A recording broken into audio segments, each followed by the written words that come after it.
LG 유프로스에 이어서 LG 헬로비전 2022년도 실적 분석 및 예측을 진행하도록 하겠습니다. 내용이 좋았다고 생각하시면 구독, 좋아요 꼭 부탁드리고 1.5 배속을 보시기 바랍니다.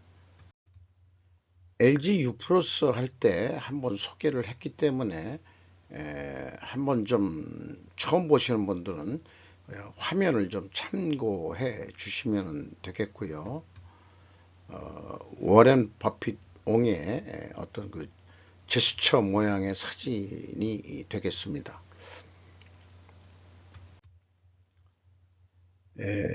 LG 헬로비전은 그 CJ 헬로비전인가? 그게 이제 인수를 해가지고 상호가 그렇게 바뀐 거로 되어 있죠. 매출은 1조 1683억 원으로서 8.2% 증가했습니다. 그리고 상품 및 계약 자산이 9.4% 더 증가했습니다. 상품 매출 원가는 27.6%나 크게 증가를 했고요. 그 판매 관리비는 1.3% 증가해가지고 영업이익은 17.7%가 이렇게 증가한 것으로 이렇게 나옵니다. 자, 그러면 그 절대 금액이 좀 증가했기 때문에 뭐 이렇게 좀 나오는 거 아니냐, 이렇게 생각이 되네요. 퍼센테이지로는 매출 증가율은 8.2%뿐이 안 되는데 상품 매출 원가는 27.6%나 증가했지만은 이게 유통업이 아니고 주로 이 서비스업에 해당하는 게 돼서 그런지 이렇게 산출이 됩니다. LG 헬로비전은 종합유선 방송국 운영사업, 비디오물, 광고, CF의 제작 판매 및 전기통신사업법상 기간통신산업, 별정통신사업과 부가통신사업 등을 하고 있는 것으로 그렇게 소개를 하고 있습니다. 스루프 손익으로서 매출에 비례하는 매출 재료비, 이게 현실적으로 매출 원가라고 얘기할 수 있겠죠. 아파하고 퍼센테이지는 각게 나오죠. 스루풋이 2.2% 증가했고요. 매출 총이익 증가율하고 똑같습니다. 결론적으로는. 그러나 스루풋으로 볼 때에는 이게 4.2% 하락했습니다. 이것은 마진율이 떨어졌다 이렇게 보는 게 맞겠죠. 운영비용이 1.3% 증가했습니다. 그래서 영업이익이 522억 원이 나왔는데 17.7% 증가한 것으로 이렇게 됩니다. 원가 회계하고 똑같습니다. 재고 자산을 보면은 상품이 34억 7,200만 원이 줄었는데요. 계약 자산은 193억 원이 증가했습니다. 그리고 비성분 내역에 와서 그 회사는 상품의 매입액만 여기도 표현을 하고 있어가지고 매입액이라고 되어 있어가지고 이것을 이 상품의 증감을 제가 역산으로 맞춰 본 것입니다. 그리고 이제 변동비 성격으로 보는 게 프로그램 제작비 및 전송망 경비까지를 이 매출에 비례하는 변동비 성격으로 인식을 하기로 했습니다. 이렇게 정해놓고 산출한 결과 MC 매출원가 재료비는 27.6%가 증가했고요. 운영비용은 1.3%가 증가했습니다. 이렇게 이제 두 가지로 분리를 해보면은 재료비 성격, 매출에 비례한 그 성격들이 매우 인상이 많이 됐다. 상품 매입 가격도 매입 금액도 증가했지만은 이렇게 판단이 됩니다. 가공비 역시 없고요. 제조업이 아니기 때문에 재고자산 매출원가 회계 투명성 검증 3단계로서 PQ 초용 제조 비용과 또 PQ 생산 재료비 차이가 있습니다. 요거 두 가지가 이 차이가 있다는 것은 확실하게 그 뭔가 근거가 있다는 거를 나타내는 거고요. 2단계로서 이건 제가 맞춰놓은 수치이기 때문에 의미가 없고요. 현금 흐름표 기준으로 보면은 2020년도 거를 보면은 현금이 30억이 들어왔으면은 재고가 30억이 줄어야 되는데 거꾸로 158억 원이 증가했어요. 그러면 재고자산 갭이 180, 한 9억 원대 되는데 재고자산 평가 손실액을 가감해줘도 193억 원이 차이가 납니다. 그것이 뭐냐? 그러면은 그게 계약자산의 증감액이다. 그러면은 2022년도가 맞다고 한다면은 2021년도, 2020년도는 잔잔하게 차이가 납니다. 잔잔하게. 규모로 봐서는요. 이게 무엇인지는 추적할 근거를 찾지 못했습니다. 운영 비용으로서 인건비가 822억 원이 집행이 됐는데 3.7% 증가했고요. 직원 수는 11명 증가했는데 평균 임금이 7,720만 원 꼴이 되겠습니다. LG U+가 1억 원대였는데 2,700이면 2,300만 원 연봉 차이가 나되면은 만약에 일반적으로 같은 계열이 된다 그러면은 보통 급여 수준을 같이 해주는 거로 알았는데 그런 것도 아닌 모양이네요. 상대적으로 그 LG 헬로비전 사람들이 코가 조금 좀 빠지겠네요. 뭐 그런 것도 비교를 해보게 되겠죠. 아니면 뭐 비교할 시간이 없이 바삐 지내는지는 모르겠습니다만은 경영평가 지표로 와서 그 계약자산을 포함한 포괄 그 재고 회전율은 1.8회전으로 증가를 했고요. 그 다음에 슬픈율은 거꾸로 떨어졌죠. 이렇게 이것도 역방향이면 분식회계 개연성 가정을 하는데 반중 추론은 상품 매입 가격 하락과 판매 가격 하락이 됩니다. 그런데 나름대로 그 원재료 가격 추이와 제품 가격 추이가 나와 있는 걸 보면은 이게 그 LG U+하고 뭐 거의 유사하게 되어 있어 가지고 이 3년 동안 그 판매 가격 변동은 없습니다. 그 판매 가격 내려간 것도 없다 그러면은 결국은 매출이 그 증가했다 하더라도 어떤 단가 인상은 좀 없었다 그런 얘기 아닌가 모르겠어요. 그런데 이제 이건 기준 요금이지 실제 쓴 그 사용량 이런 거 가지고 다 정산해 보니까 일반 그 제품 제조업보다도 이게 사실은 엄청 좀 내용은 좀 원래 복잡한 거죠. 그 사업 부분이 또 6개나 있어요. 방송 사업, 인터넷 사업, 광고 서비스 사업, 부가 서비스 사업, 상품 매출 이렇게 돼 있고 상품이 포션은 18% 정도뿐이 되질 않습니다.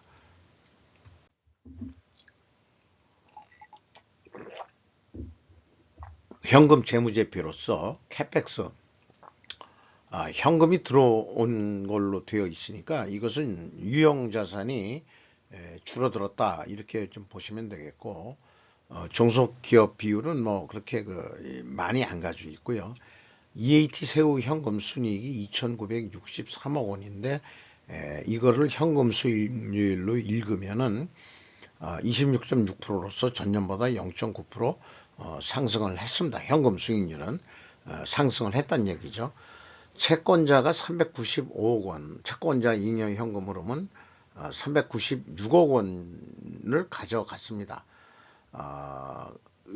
그리고 말하자면 일부 조금 가품꼴이 돼가지고 이자까지 포함해서 투하자본 대비로는 44%, LG U+도 한 40%가 넘었는데 보통 한 50%를 어떤 그 가이드라인이라고 한다면은 안정적이 되려면 한 25%에서 한 30% 선 정도의 레버리지를 가져가는 게 바람직하지 않겠냐. 법인세 절감 효과라든가 뭐 이런 걸 봤을 때는 그렇게 생각됩니다만은, 거꾸로 이자율이 그 내려간 것으로 이쪽은 이렇게 나오네요. 그게 이제 또 뭐 이 단일 그 채권 아니 채무 차입금이 아니기 때문에 또 이런 건 모양이고, 아니면은 뭐 싼 이자로 좀 전환했다든지 이런 내용이 되겠죠. 주주잉여 현금흐름은 85억 원으로서 이익 배당에 해당하는데, 작년까지 0.5% 배당해서 0.8%. 자, 그러면은 그 금리보다도 못한 배당률을 가져가니까 주주들은 조금 장사 좀 더 잘해서 배당률 좀 올리자 하는 얘기가 나올 수도 있겠죠. 이 채권자 잉여 현금흐름하고 주주 잉여 현금흐름을 더한 게 회사 잉여 현금흐름이 되겠습니다. 481억 원. 그리고 최종 1094억 원의 현금을 벌었습니다. 현금 버퍼율은 19.9%, 16.9%로서 조금 더 상승했습니다. 이것도 가이드라인이 50%라 그런다면은 수급률에 따라서 뭐 안정선을 높낮이를 정해볼 수 있는 거겠지만은, 뭐 작년보다는 그래도 그 버퍼율이 좀 올라간 거는 좀 안정적이다. 재무적으로는 현금 유동성에서 그렇게 볼 수 있겠죠. 이익 잉여금률이 근데 거꾸로 떨어졌어요. 그게 이제 배당을 이렇게 조금 더 했다고 해서 이렇게 떨어진 건지, 에, 올해 실적 가지고는 그렇게 배당률이 얼마나 이번에 그 주총 때 결정될지 잘 모르겠습니다. 요러니까는 요거에 대한 0.8%는 작년도 실적에 의한 2022년도에 집행한 금액이 되겠습니다. 실적에 근거해 가지고 여러 그 변동 요소들이 있는 거를 감안해 가지고 예측을 해 보면은, 실적이 1조 1,640억이었는데 1조 2,637억 정도 할 거다. 그러면은 영업이익이 한 614억 원 정도 남을 거다. 그런데 이제 계약을, 이것이 이제 뭐 어떤 납품하는 그 계약하는 그런 건이라고 가정을 하면은, 1건당 125만 원의 계약이 되면은 예상했던 것보다는 4만 8천 원뿐이 이익이 안 나니까 조금 더 판매 노력을 더 해보자 해서 2%더 하면은 127만 5천 원, 2만 5천 원뿐이 안 오르는군요. 그래도 그때는 영업이익이 6만 5천 원으로 더 늘어난다. 왜 그러냐? 재고가 9% 증가했을 때는 이 매출 원가가 내려가기 때문에 그렇습니다. 여기 이 40만 6,200원이죠. 그렇게 재고가 증가하면은 매출 원가는 내려가게 되어 있습니다. 그래서 거꾸로 그거만큼 재고가 감소한다 그러면은 영업이익은 또한 감소하게 되어 있습니다. 이것이 이제 원가 회계의 맹점이라고 할 수 있는 거죠. 스루풋 관점으로 그 연간 매출액을 예상해 보면은 운영 비용이 1% 정도 증가한다고 봤고, 영업이익률은 18% 목표 이익이 되겠죠. 그러면은 매출이 1조 한 2천억 원대까지는 해야 된다. 사업 계획을. 그래서 이거에 맞게끔 제한가를 내려 그러면은 재료비가 한 10% 정도 좀 인상을 좀 해서 판매 가격을 만들어야 될 것이다. 이렇게 본다면은 한 1조 2,851억 원 정도 이렇게 예상이 됩니다. 이것을 마찬가지로 납품 계약이라는 거로 해본다 그러면은, 그 계획된 대로 128만 5천 원에 계약이 된다면은 12만 6천 원이 남습니다만은 125만 원에 계약이 된다. 이렇게 되면은 이 영업이익이 떨어지게 돼 있죠. 그래서 이것도 역시 마찬가지로 계약자산 포함해 가지고 재고 회전율을 8.3% 증분을 한다면은 1조 한 3,537억 원대에서 영업이익이 1,359억 원 정도 이익이 날 수 있다. 그리고 이 매입 감소를 해가지고 재고를 줄인다든지 이렇게 되면은 그 차이는 447억 원 범위 내에서 결산은 나중에 이루어질 것이다. 유프로스 때도 얘기했지만은 그 연간 예측은 오차가 클 거라고 봅니다. 이거를 그 채찍 효과라고도 표현해 볼 수 있겠죠.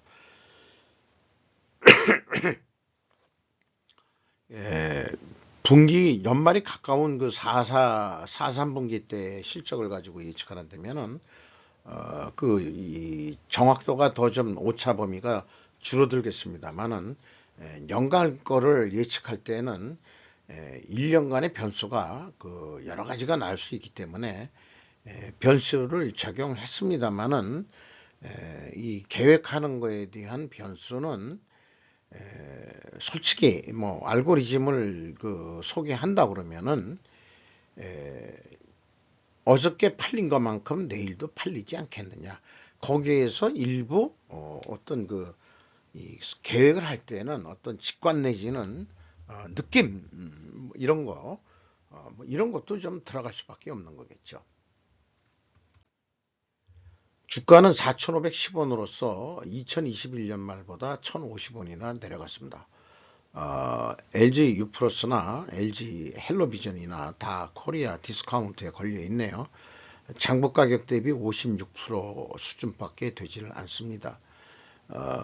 그 다음에 그 5% 이상 주주를 보면은 LG 유플러스가 50% 지분을 가지고 있고 SK텔레콤이 8.6%를 가지고 있네요. 외국인이 조금 들어와 있네요. 6.32%. 그 어딘지는 뭐 나와 있는 게 없습니다. 이상 LG 헬로비전에 대한 2022년도 실적을 분석을 해보고 2023년도를 예측을 해봤습니다. 마치도록 하겠습니다. 감사합니다.